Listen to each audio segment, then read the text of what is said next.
Now, the final votes will be cast next Thursday, but starting tomorrow, advance polls are going to be open for 3 days for those eligible. There's also still time to get in on mail-in voting. Let's go to CTV's Jeff Pickel to cover more on this.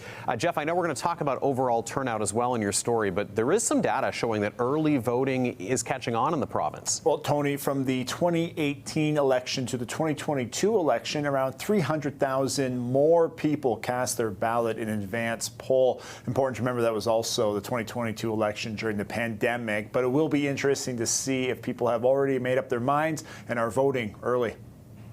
For some, voting on Election Day is part of the tradition. Our job is to make it as easy as possible. So we provide all these avenues for Ontarians across the province. But Elections Ontario trying to make it as easy as possible to cast your vote. Starting tomorrow, that includes advance polling stations. So that's February the 20th, 21st and 22nd. That runs in all electoral districts across the province from 10 a.m. to 8 p.m. every day. If getting to a polling station still seems like an unnecessary burden, there is still time for mail-in voting. The deadline for that is February the 21st to request the kit. And then we have to have that kit back by February the 27th at 6 p.m. When it comes to advance polls, the method appears to be catching on. In the 2022 election, nearly 10% of all eligible voters cast their ballot early, up from 6.8% in 2018.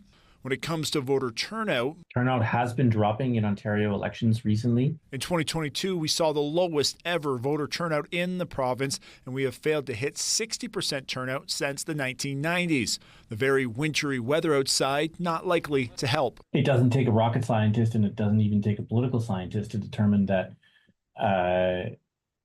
turnout will go down in winter. Kiss says Doug Ford's steady lead in the polls is also likely to hurt turnout. According to Kiss, tight races brings out voters. The probability is much higher for each individual person that their individual vote could be decisive and could make a difference. When it comes to Trump and the threat of tariffs, Kiss says he is not sure that is top of mind. It seems to be this provincial election seems to be as much about healthcare as it is about defending Ontario against economic threats from the United States of America.